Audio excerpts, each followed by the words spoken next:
Third question है हमारे पास, दिया गया फलन है f is such that r tends to r, f of x is equal to x square for every x belongs to r।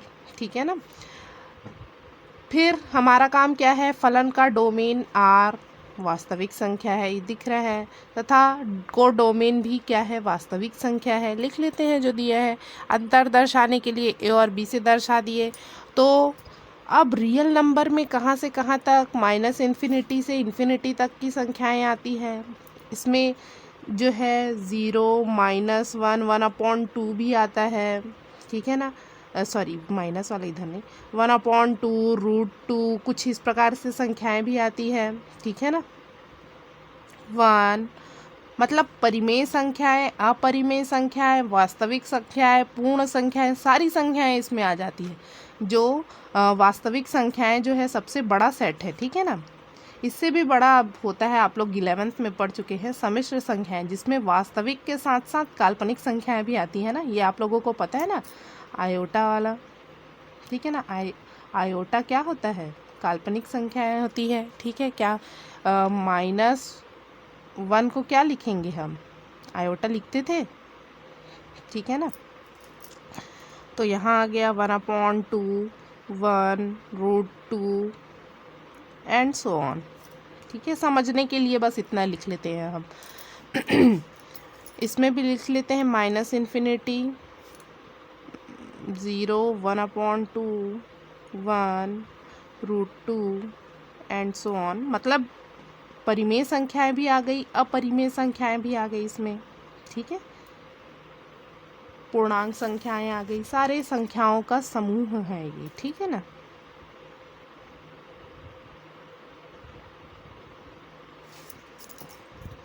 अब एकेकी के लिए देखते हैं। अब आप लोगों को समझ में आ जाना चाहिए कि एकेकी हम कहाँ से एलिमेंट लेके चलते हैं, डोमेन सेट से। तो माना x1 x2 belongs to r। r क्या होगा जी, डोमेन का कि कोडोमेन का, डोमेन का। a बराबर डोमेन इस प्रकार है कि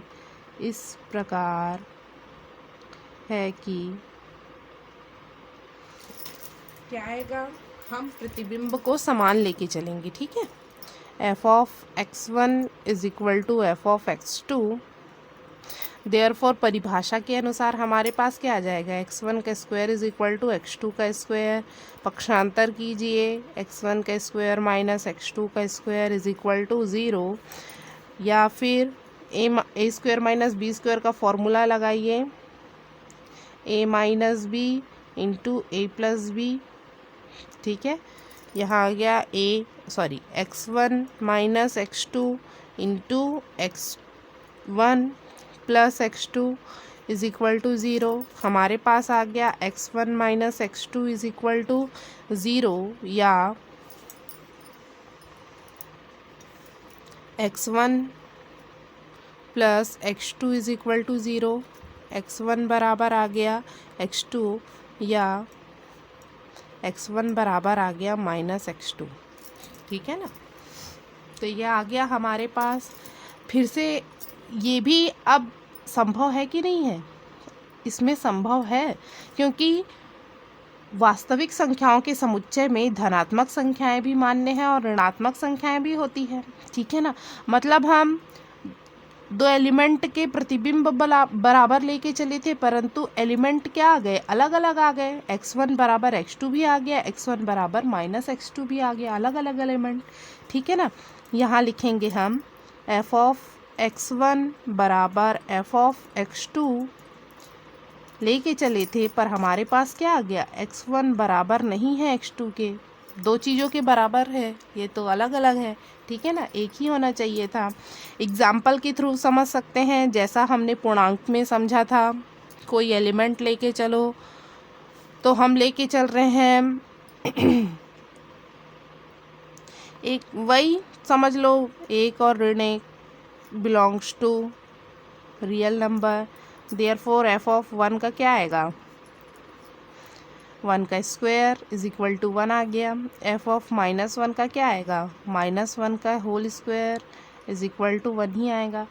दो एलिमेंट के प्रतिबिंब हम बराबर लेके चलेंगे तो देखो उसके एलिमेंट बराबर आएंगे क्या? 1 और -1 आ रहे हैं, ठीक है ना। एलिमेंट ये है x और 1 और -1 बराबर है क्या? नहीं हो सकती, ठीक है ना। तो फलन f एक एकी नहीं है। अब आच्छादक के लिए फटाफट देख लेते हैं। आच्छादक कोडोमेन सेट से एलिमेंट लेके चलेंगे। माना इसमें भी 2 ही लेके चलते हैं। 2 belongs to z, sorry real number ना r। ये कौन से सेट से है? कोडोमेन सेट से।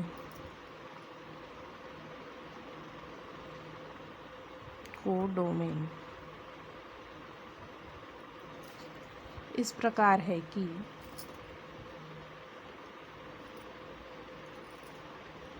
एफ ऑफ एक्स बराबर क्या दिया है? परिभाषा पहले लिख लेते हैं। एफ ऑफ एक्स को मैं क्या लिखती हूँ? वाई बराबर एक्स स्क्वायर। वाई क्या है? कोडोमेन सेट के एलिमेंट है हमारे पास। हम यहाँ 2 लेके चले हैं तो यहाँ 2 लिख लेंगे। 2 बराबर एक्स स्क्वायर, तो एक्स बराबर √2। ये तो मान्य है। रियल नंबर में होते हैं कि नहीं वर्गमूल 2 वाली संख्याएं? होती हैं। तो यहाँ तो बिलोंग्स टू आ गया, बिलोंग्स टू रियल नंबर। तो ये क्या होना चाहिए? आच्छादक होना चाहिए। होना चाहिए कि नहीं होना चाहिए? होना चाहिए, परंतु ये आच्छादक नहीं है। नहीं, क्यों नहीं है? देखते हैं। कोई एक और एलिमेंट लेके चलती हूँ, ठीक है ना। ये तो आ गया। माना मैंने यहाँ लेके चला -3 बिलोंग्स टू, या -2 लेके चलते हैं r कोडोमेन सेट का, ठीक है। तो हमारे पास क्या आएगा? -2 बराबर, यहाँ से डायरेक्ट लिख रही हूँ, एक्स स्क्वायर आएगा। तो यहाँ क्या आ जाएगा? x बराबर वर्गमूल -2, या फिर इसी को हम क्या लिख सकते हैं? x बराबर माइनस आ गया, मतलब आयोटा आ गया। आ गया कि नहीं आ गया? तो यहाँ आ गया हमारे पास वर्गमूल 2 इंटू आई। इसको ऐसा लिख सकते हैं ना, वर्गमूल -1 इंटू 2 वर्गमूल -1 इंटू वर्गमूल 2 लिख सकते हैं। वर्गमूल -1 को क्या लिखेंगे? आयोटा, और वर्गमूल 2 एज इट इज़ रहा, ठीक है ना। तो यहाँ ये आयोटा आ गया, मतलब ये क्या हो गया? काल्पनिक संख्या। वास्तविक संख्याओं में काल्पनिक संख्याएं होंगी क्या? नहीं होंगी। मतलब एक एलिमेंट हमने ऐसा ढूंढ लिया जो किसी का पूर्व प्रतिबिंब, जिसमें उसका पूर्व प्रतिबिंब नहीं है। रियल नंबर में पूर्व प्रतिबिंब होगा क्या? नहीं होगा। तो यहाँ लिखेंगे हम रेंज समुच्चय। यहाँ भी सबसेट आ गया। सबसेट हो गया किसका? वास्तविक संख्या का। तो आप लोगों को नंबर सिस्टम जो है पता होना चाहिए, ठीक है ना। बड़े बड़े क्वेश्चन सॉल्व करने के लिए छोटी छोटी बातें ये पता होनी चाहिए, जो हम लोग 6, 7, 8 से पढ़ते आ रहे हैं, ठीक है ना, नंबर सिस्टम। तो फलन f क्या है? आच्छादक नहीं है। फलन f आच्छादक नहीं है, ठीक है। तो दिया गया फलन ना तो एक एकी है और ना ही आच्छादक है। यहाँ लिख लेंगे, यहाँ जगह नहीं है।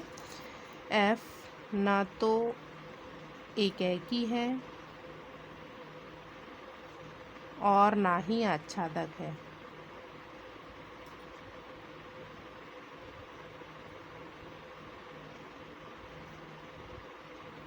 ठीक है।